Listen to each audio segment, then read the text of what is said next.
Foi um ataque violento. No mínimo 21 pancadas na cabeça. Tinha sangue espalhado nas 4 paredes, tinha sangue no telhado e também tinha sangue espalhado pelo chão.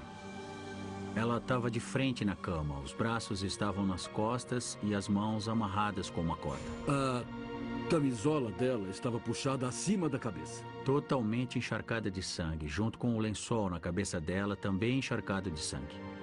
Tinha osso exposto e um dano muito grande na testa. A vítima era Betty Cornish, de 42 anos, uma mãe divorciada com 5 filhas que trabalhava como enfermeira. Ela era uma boa mãe. Ela gostava de sair para dançar e tinha um grande círculo de amigos que saíam com ela. Ela havia acabado de se mudar para ficar mais próxima da família. Era uma coisa que eu não conseguia acreditar. Eu pensei, como assim, sabe? Como assim minha irmã tá morta? O ataque foi tão violento que a polícia achou a princípio que ela tivesse sido morta por tiros. Minha irmã Marybeth ligou.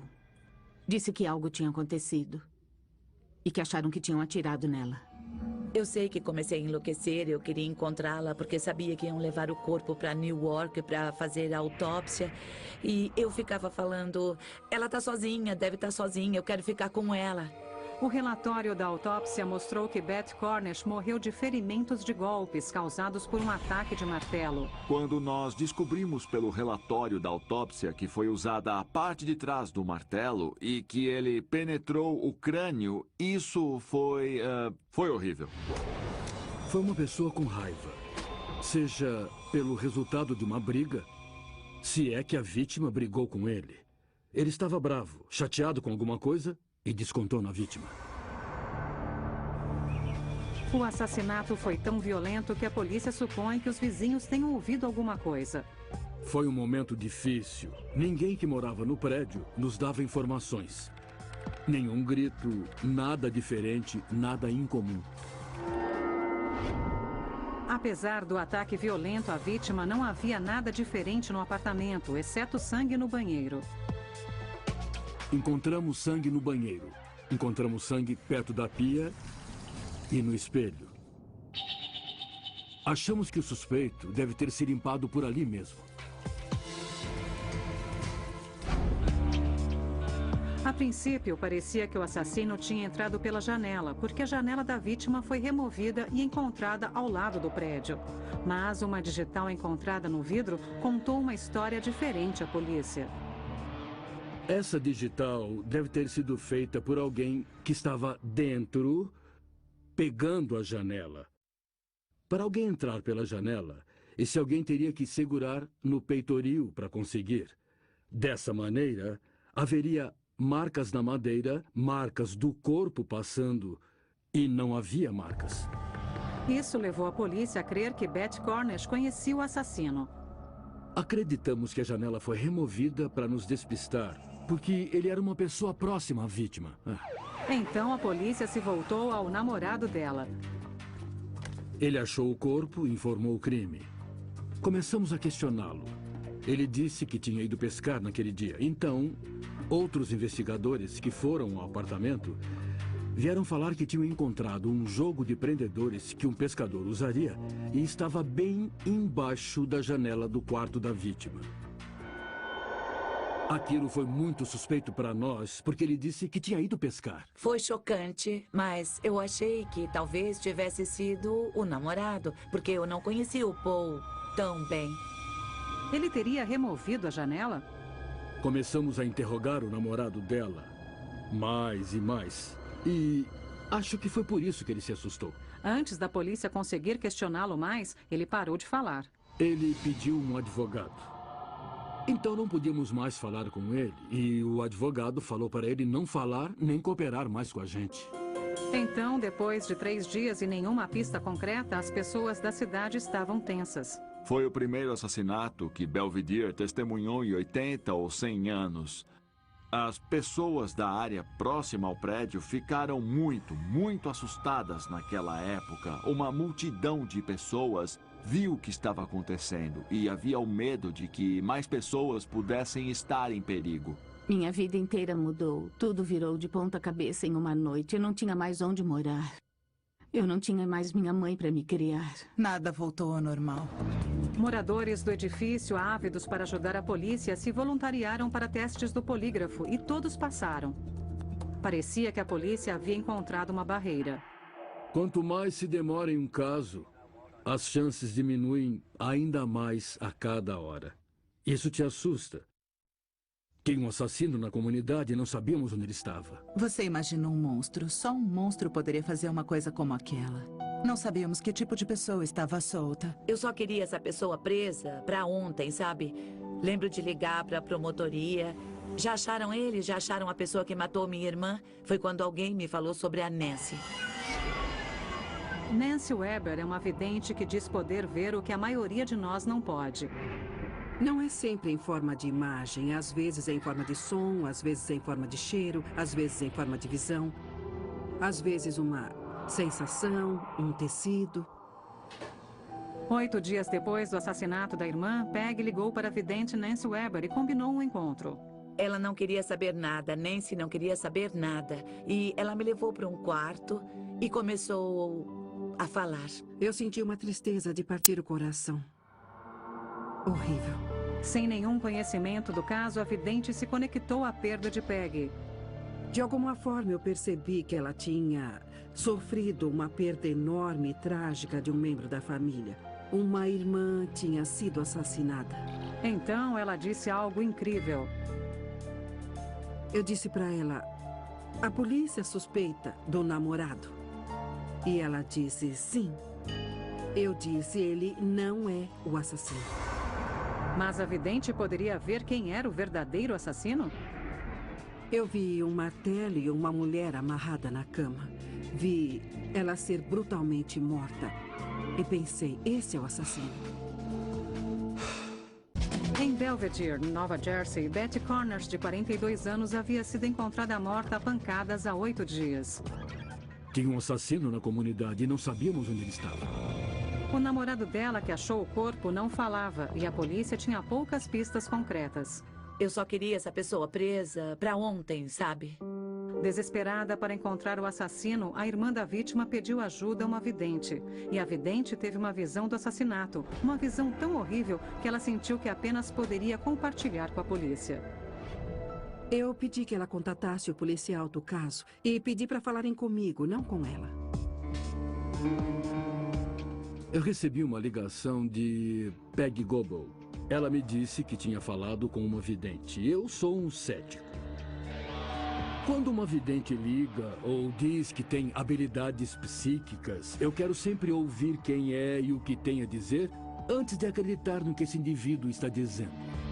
Mas, neste caso, era Nancy Weber. E eu disse, tudo bem, estou ouvindo. Diga. O detetive e a vidente haviam trabalhado juntos em outros casos. Olha, eu fiquei muito satisfeito em levá-la para a cena do crime, para ela sentir o que aconteceu por lá, porque já estávamos no caso há 1 semana sem chegar a lugar algum.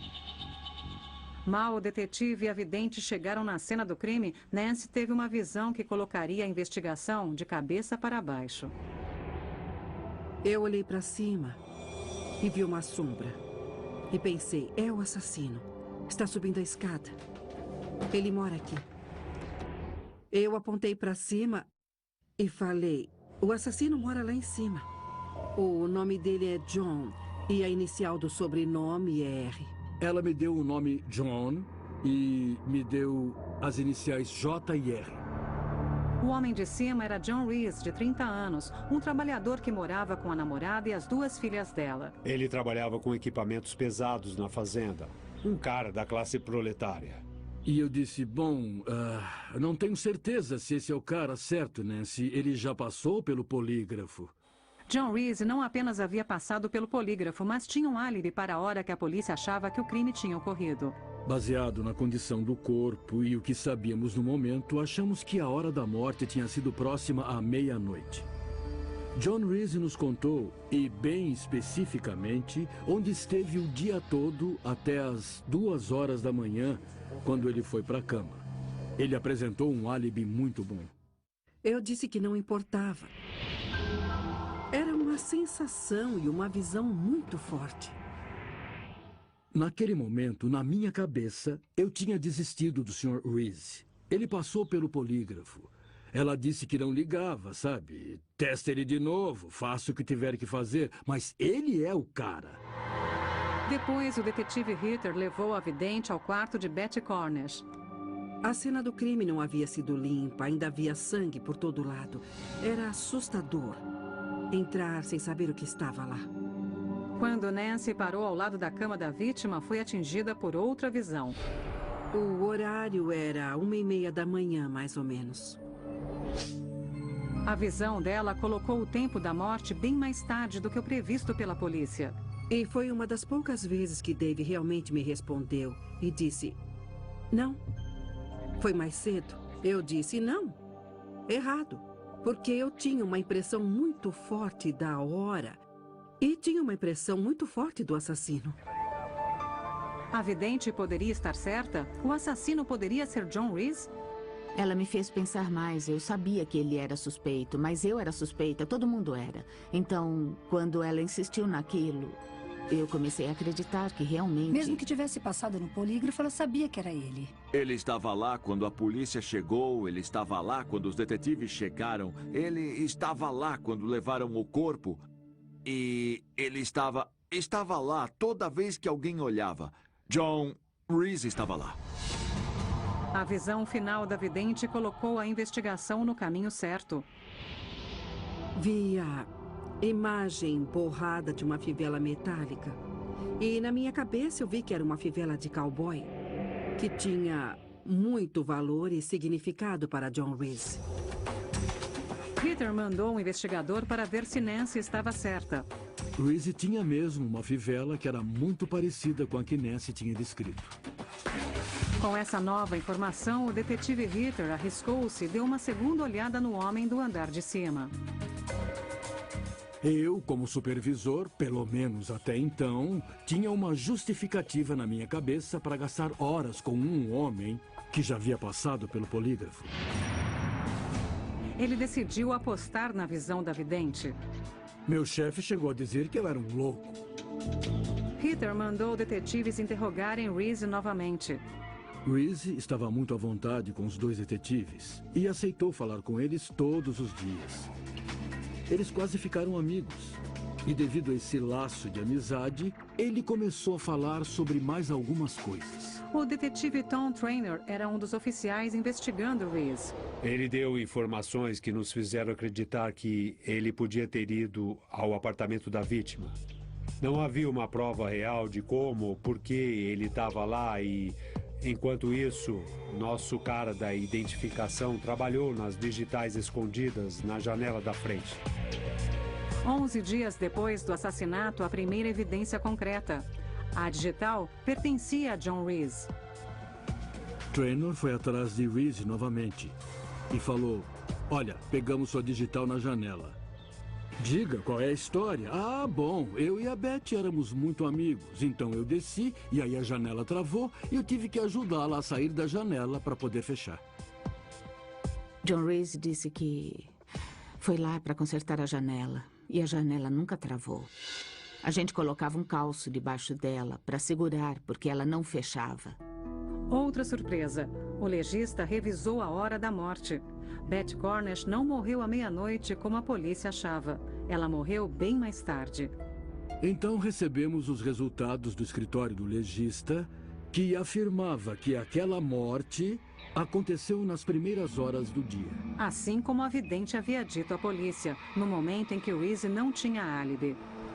Nosso maior problema era o período entre as 3 e 3h30 da manhã. Sentimos que ele estava escondendo alguma coisa. Tínhamos as digitais dele de dentro do apartamento. Naquele momento, sabíamos que ele estava mentindo. Mas a polícia precisava de um caso que se sustentasse no tribunal. Precisava da arma do crime. A vidente poderia ajudar? Eu vi um pântano. Então falei para eles que seria onde achariam o martelo.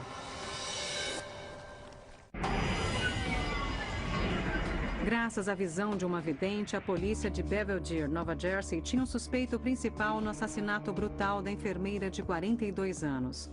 Eu apontei para cima e falei, o assassino mora lá em cima. Mas eles não tinham provas suficientes para prendê-lo. Precisavam da arma do crime e a vidente dizia saber onde ela estava. De repente eu vi água suja e lamacenta e o martelo caindo nela. Eu pensei, ele jogou o martelo lá. Quando a Nancy voltou ao meu escritório, ela desenhou um mapa.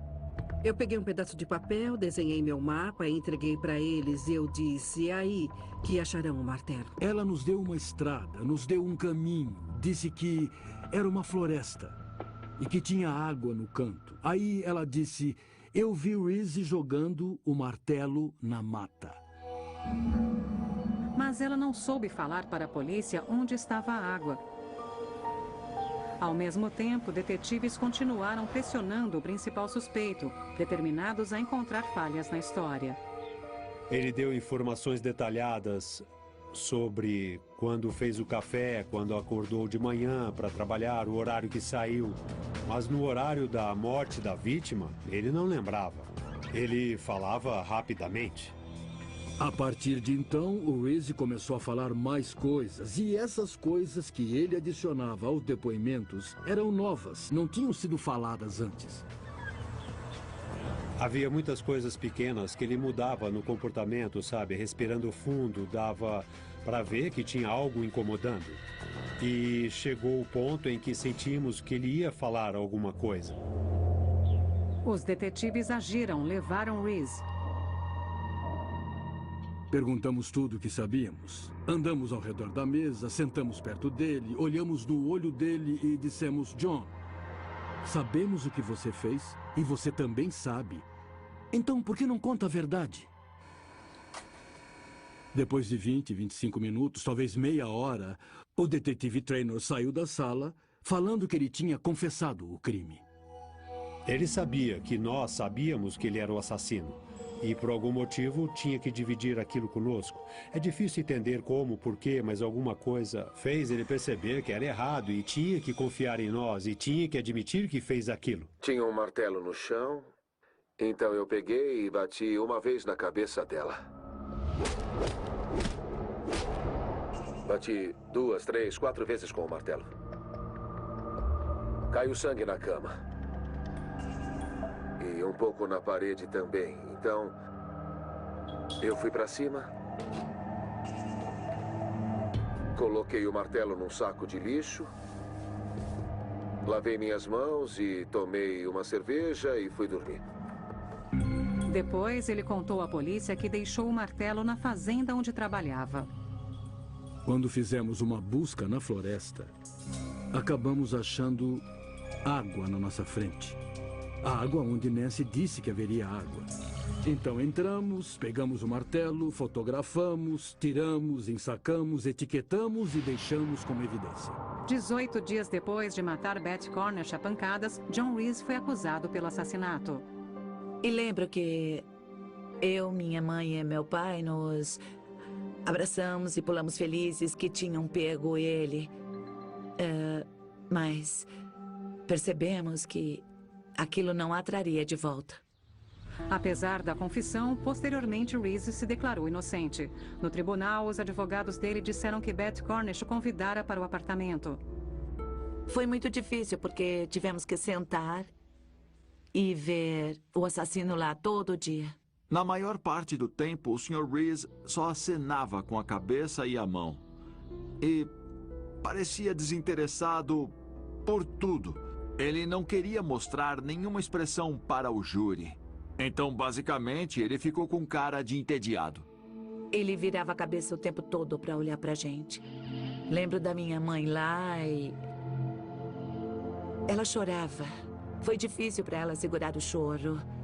E eles queriam colocá-la para fora, não queriam que o júri visse minha mãe chorando, porque influenciaria a decisão deles. O júri não acreditou na história de John Reese, mas acreditou que por volta das 3 da manhã, Reese desceu. Entrou no apartamento de Betty. Amarrou os pulsos dela com uma corda. A estuprou e a espancou até a morte, batendo pelo menos 21 vezes com o martelo. Depois de um julgamento de 5 semanas, Reese foi considerado culpado das 11 acusações, inclusive homicídio doloso qualificado. Foi condenado a 110 anos de cadeia. Queria que ele pedisse desculpa, queria que ele mostrasse remorso, porque nunca mostrou. Acho que se ele falasse alguma coisa, tentaria nos machucar de alguma forma, porque ele era doente. Teve 2 perpétuas, pode ter liberdade condicional em 45 anos. Ou seja, terá 72 anos, ou estará mais doente, Ou morto. Ou morto. E vamos lutar para que morra na cadeia. Por que a vidente estava tão convencida de que o homem do andar de cima havia matado Beth Cornish? Ele havia passado pelo detector de mentiras e ela continuou inflexível sobre a visão que teve. Ela sabia que as iniciais dele eram JR e que o primeiro nome era John. Ela também sabia que ele usava uma fivela de cinto grande de cowboy. Até levou a polícia ao local com a arma do crime. Nancy provavelmente foi uma das forças que me fez focar em Reese. Eu queria desistir dele, mas ela foi muito insistente. Qualquer coisa que eu pudesse fazer para conseguir ajudar a alma de Elizabeth e toda a família dela. Se quiser chamar isso de paranormal, seja lá o que for que uma vidente veja, precisa conseguir acreditar. Existe ciência. Pode existir o sobrenatural. Só não sei como explicar o que uma vidente faz e como faz. Eu só sei que funciona.